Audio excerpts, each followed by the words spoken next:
Leo's, penalties, and MRA and TSP, all on today's Fednobabble.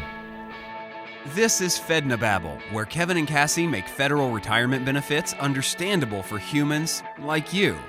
These two don't hold back as they answer questions from the Fed Pilot workshops and webinars or from questions submitted by you at fednobabble.com.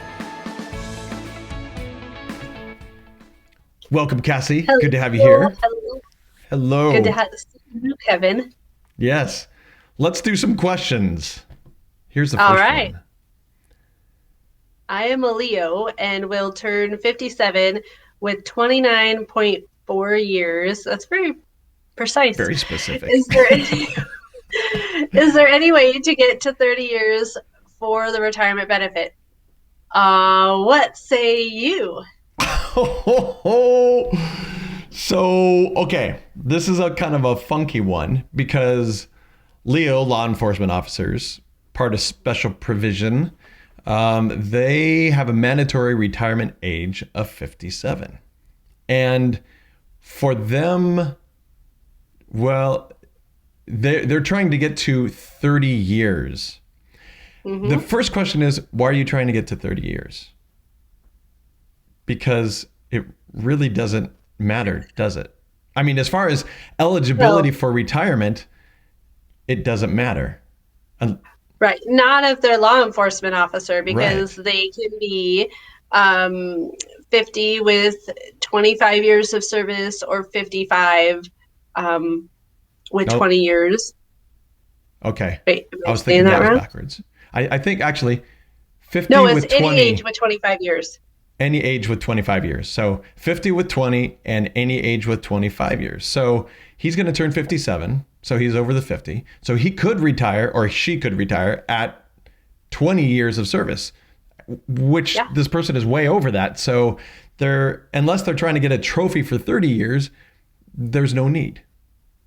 And I've heard of LEOs waiting until 57 because then they can choose any day in that month to retire, and their pension will begin accruing right away rather than having to wait till the end of the month.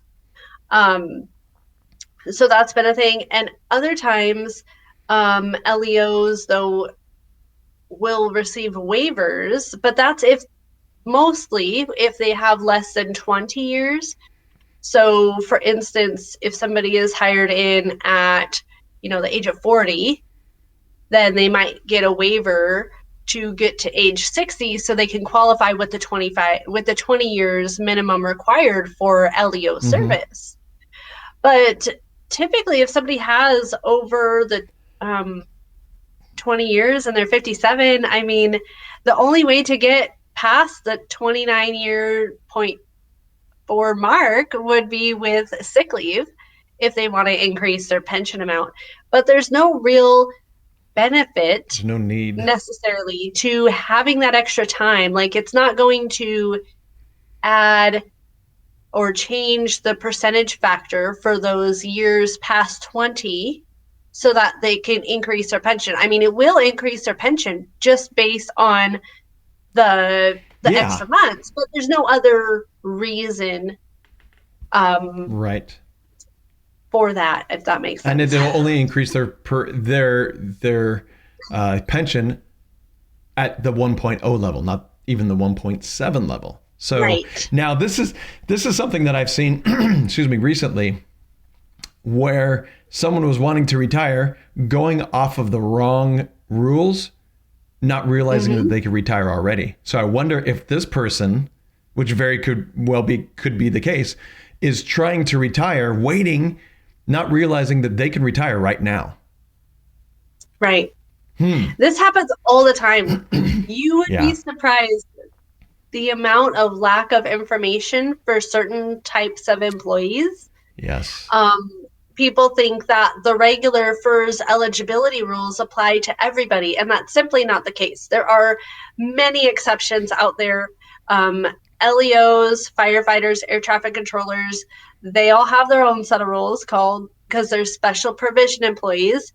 And then we've got military reserve technicians, Customs and Border Protection, and those each have their own set of rules. Like, there's so many different, and and it's not just eligibility either. It's how their pension's computed and all of these things. And so people really have to make sure that they're using the right set of rules for their whole retirement package, for what is going to be, pertains to them, because there's so much information out there and so many different types of employees that it's really easy to get confused. That's for sure. Right. And, one of the things that when I do the Fed Pilot workshops, and we don't have any special provisions, so we don't cover those rules. One of the things I always hesitate because, sorry, a little raspy voice. I always hesitate because I say, okay, you FERS employees, this is how you retire and when you can retire. Knowing that if they go to any of their special provision friends, if they go to any law enforcement officers and say, hey, this is what I learned, this is the way it is, that's actually not true for them. It's only true for the people that were on the webinar or in the workshop at that moment. And so... Hold on, Kevin. Do you mean to tell me that you're a culprit to this water cooler talk everybody's talking about? I may be enabling that in a way, but that's what, you're right. And I feel badly about that. And every time I hesitate, but I can't say, okay, now it's not that way with these, because the people on the call or on the webinar or in the class workshop, they don't care about that other stuff. So I have to speak to the people who I'm speaking to with their rules and not go off on all the exceptions. So it not only happens with Leos, but it happens in all of the other benefits in a lot of different ways. I could be speaking to one person and then turn around to their coworker doing the same job and say, oh, it's different for you, because that's not how it works. And most people just think there's a rule and everyone follows that rule, and it's not that way. So it's really that's deceptive. What the government makes them, helps them to think. I can't say makes them think that way, but leads them on to think that this is the rule, this is how it should be. Yeah. But do not apply logic, I should say, to government policy, because it's not going to work. No, it's not. Okay, that's a good first question. Let's go to the second. I am over 65 and didn't take Part B. Will I pay a penalty if I try to get in, or if I try to get it when I retire next year? No. In fact, even if you continue to delay taking Medicare Part B, you may also be able to avoid the penalty if you have FEHB and you fill out the proper documentation with Medicare or CMS. Which is the Center for Medicare Services.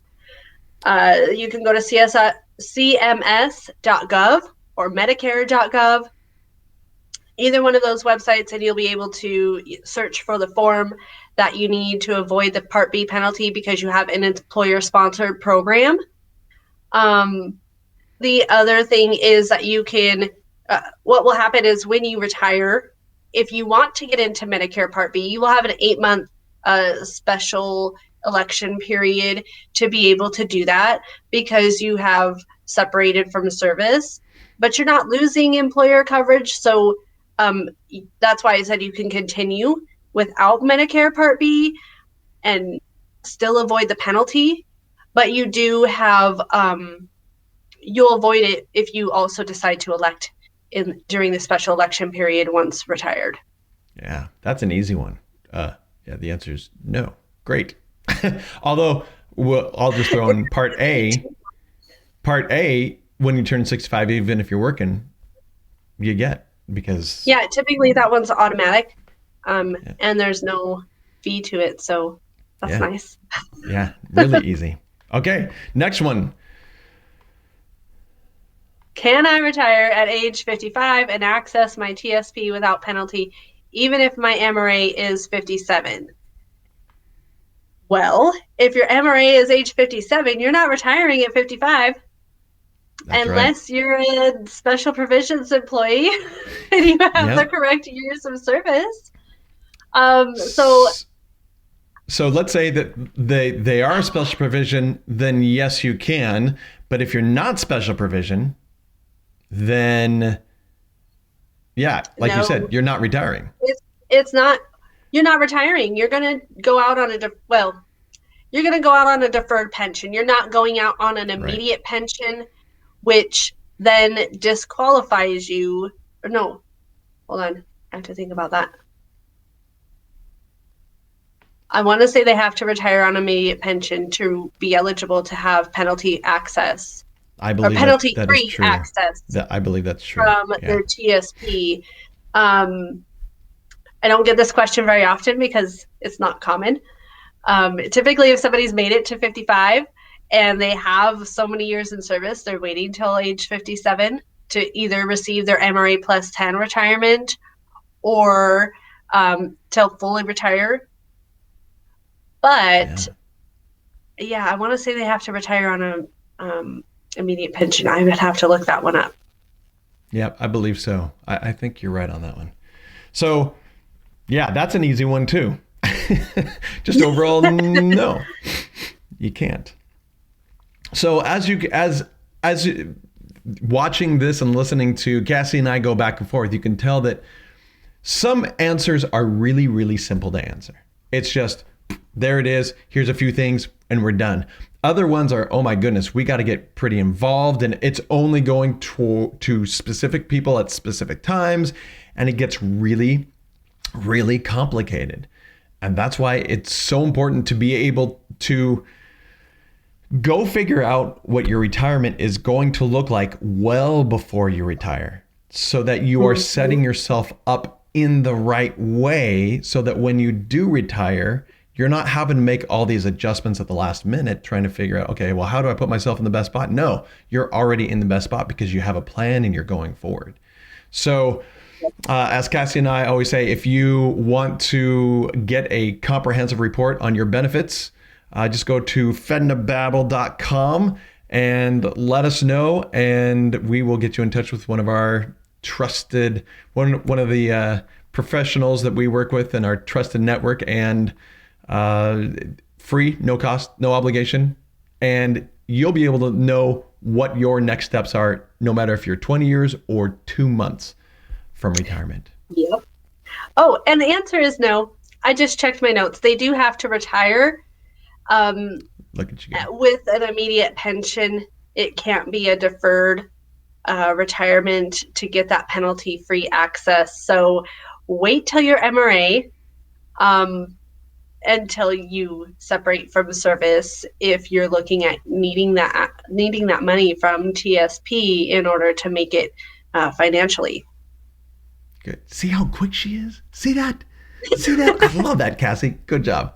All right. Awesome. We're going to close this one. Until next time. Yes. Thank you. Take care, everyone.